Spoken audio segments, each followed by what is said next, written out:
dari zaman SD ya Bun ya. Dari zaman SD kalau suruh maju baca puisi tuh kayaknya udah seneng banget gitu.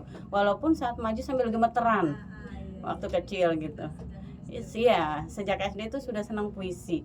Kemudian ditambah lagi waktu SMP ketemu temen yang suka beli majalah Bun. Jadi saya waktu itu belum beli sendiri tuh Bun, karena ada temen yang suka beli majalah. Jadi saya pinjem punya temen, saya baca, beli lagi setiap dulu kan zaman SMP tuh adanya majalah ya Bun ya. Ada kebetulan waktu itu teman saya belinya majalah Anida.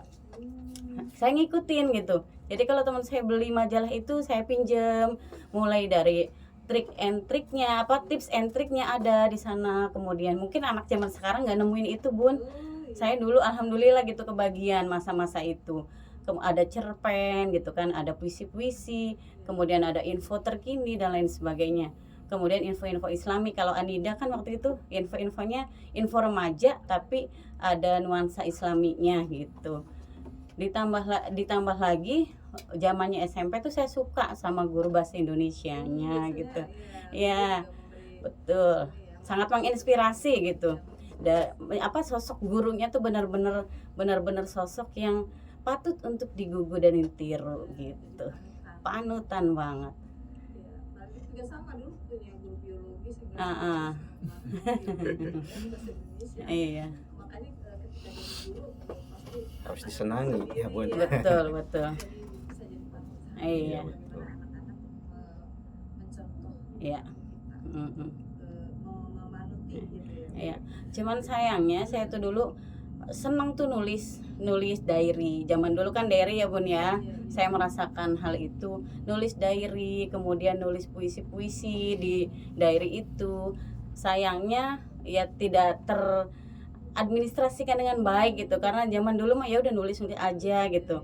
Kemudian ya nggak disimpan, nggak tahu sekarang bukunya kemana gitu, puisinya tercecer kemana gitu. Dan kebetulan kuliahnya di bahasa Indonesia, jadi menjadi sebuah kebutuhan untuk membaca novel, membeli novel tuh akhirnya makin termotivasi lagi. Gimana caranya ketika sudah membaca satu novel, pengen beli novel yang baru gitu, pengen beli lagi.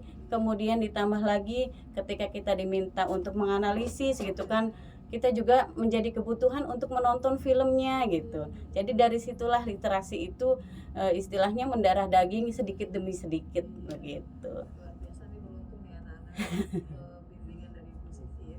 Karena apa yang kita lakukan kadang ya pastinya ingin ditularkan ya. Betul.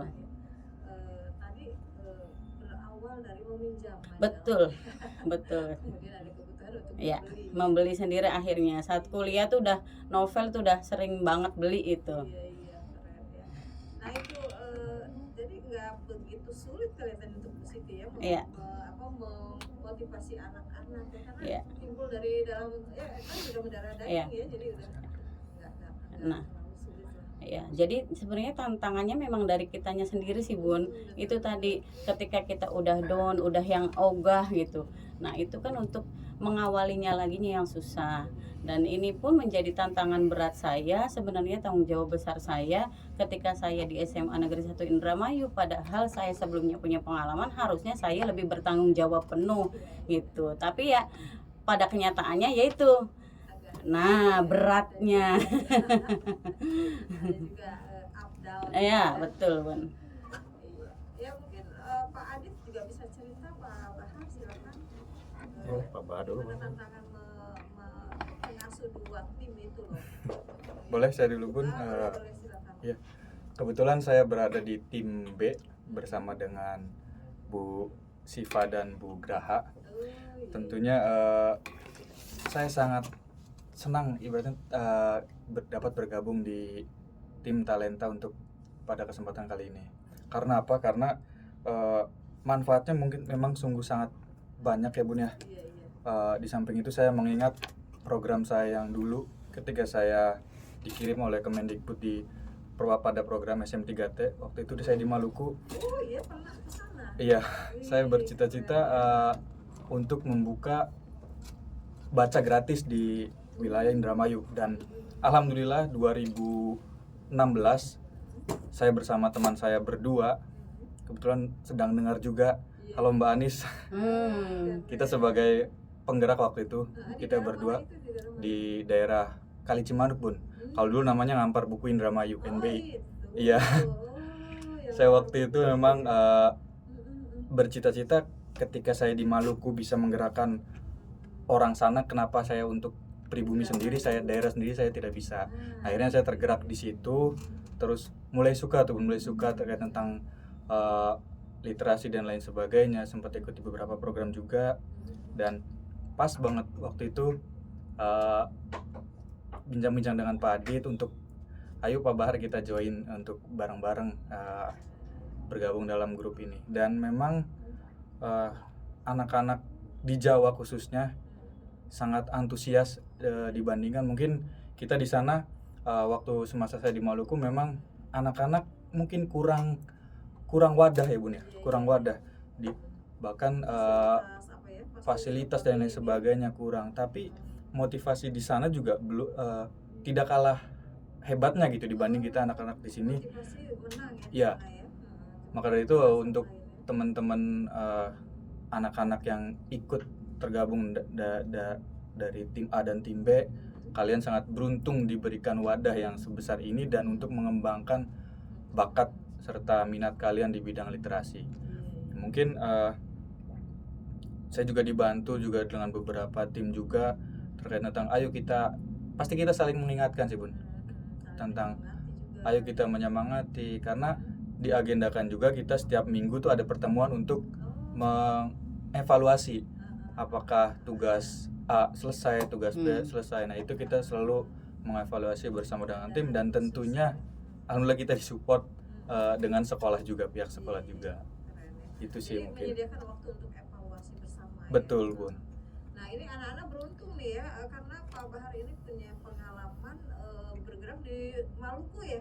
Iya Bun, di Maluku, di Tanimbar. Udah jelas di sana seperti jadi rahasia umum lah, kalau jarak ke ibu kota itu sangat jauh. Sangat misalnya, jauh. Pasti mempengaruhi fasilitas dan lain sebagainya ya. Tapi motivasi mereka tidak kalah ya dengan anak Jawa ya. Tapi alhamdulillah di sana sekarang sudah ada sinyal dan listrik alhamdulillah. Sekarang udah ya. Tahun 2020 alhamdulillah. Ya jadi tidak tertinggal lagi ya. Sama-sama punya kemajuan ya. Oke deh. Untuk Pak Adit gimana nih pengalamannya Pak Adit? Kalau Koordinator nih ya Pak Adit. Koordinator kebetulan dipercaya gitu.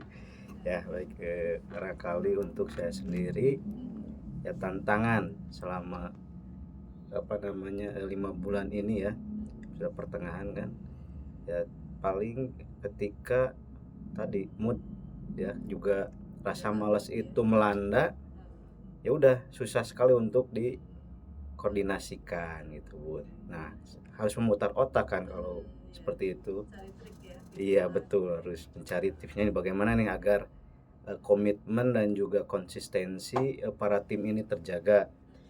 Ya salah satunya kami mengadakan tadi koordinasi yang berkelanjutan di setiap bulannya itu 2 kali pertemuan ya, dan alhamdulillah ada supportnya juga dari pihak sekolah gitu. Kemudian ya biasanya kami mengajak itu tadinya mau mengajak keliling-keliling ke perpustakaan.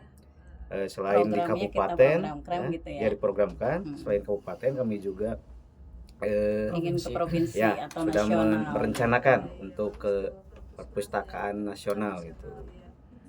Jadi yang paling sulit ya tadi Bun,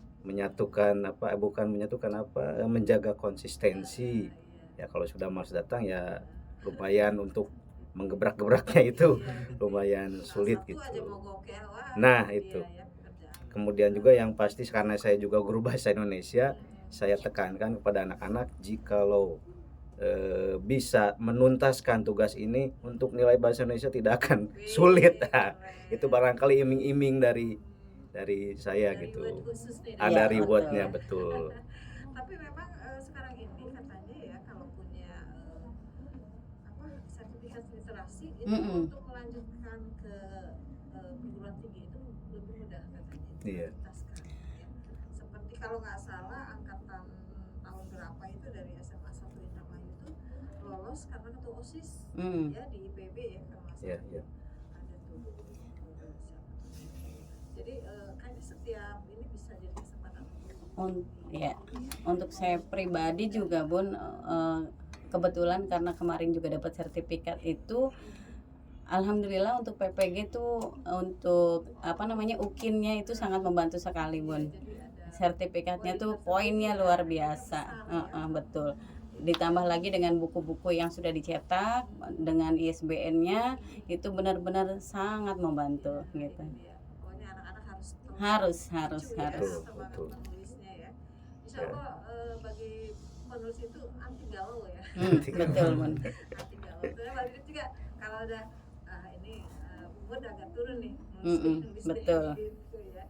Jadi pelampiasan Benar, pelampiasan yang positif. positif, betul. Ini anak-anak memilih lagu Fighting dari Seventeen ya, official MV. Kayaknya dari mana, Korea ya? Iya. Nah, boleh lah, nggak apa-apa. Kita memang harus membuka wawasan ya, jangan menutup diri. Kalau itu bagus kan, zaman Nabi juga katanya kejarlah ilmu walaupun ke negeri Cina gitu ya. Betul sekali. Jadi juga boleh-boleh aja, nggak harus fanatik pada lagu-lagu Siapa sering? Rusia ya, karena Sering. tidak bisa belajar dari berbagai hal, bisa belajar juga dari lagu-lagu ya. Bentar, ini kok iklannya muncul terus. Pandemi itu, masya Allah. Ini untuk semua sobat Cinda yang masih setia mendengarkan perbincangan kami